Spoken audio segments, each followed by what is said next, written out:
Hey, what's going on, everybody? Welcome to your 24th Android tutorial for the new Boston. Again, it's me, Travis. And what we're going to do in this tutorial is basically just kind of clean up this little activity with some padding. I'm going to introduce you to that method, as well as kind of move this toggle button up a little bit or cut off the bottom a little bit for the most part. And also we're going to kind of set this to on when our Java starts, or this activity for the most part. We want it to start with the toggle on. And we'll also change this text, I guess. So nothing too big, and it's going to be a quick tutorial. Basically what I want you guys to do is go up to your first linear layout. This is the one that will fill the whole screen and defines everything else within it. And just add a line of code within the opening bracket. Pretty simple. We're going to say Android padding, and we're going to put like 10 dp, something like that. Well, let's do like 25 dp. Just so we get a desired result. There you go. There's just a 25 density pixels of padding throughout this whole linear layout that defines the whole basically edge of this XML layout. You know, padding's good for cleaning up your application, making it look a little bit nicer, as well as I don't know, like my room's padded. I don't know why there's padding all over my walls, but you know, it's good for safety as well for the most part. But for XML, it's good just to kind of clean up your code and get things organized a little bit better.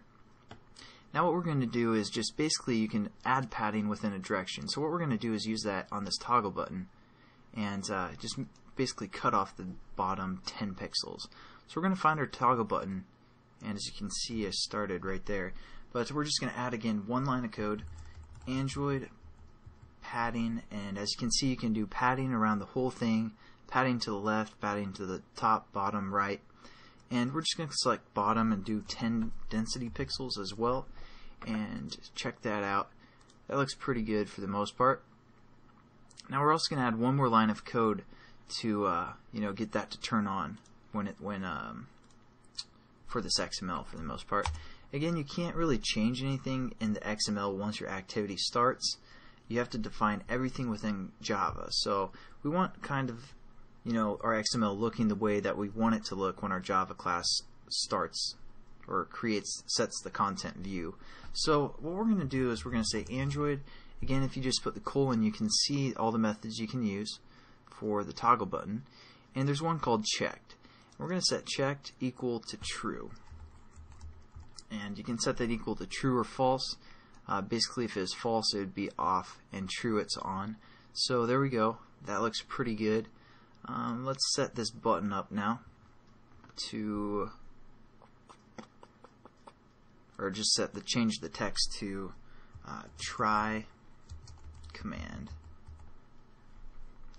And hopefully this will all make sense what I'm actually building here in the next tutorial, where we kind of define everything or set up the Java and build our application. I'm also going to change this button reference. I thought I said, you guys might have it changed already, but I'm going to say TG, or I'm sorry, toggle button, TB, and we're going to call it password.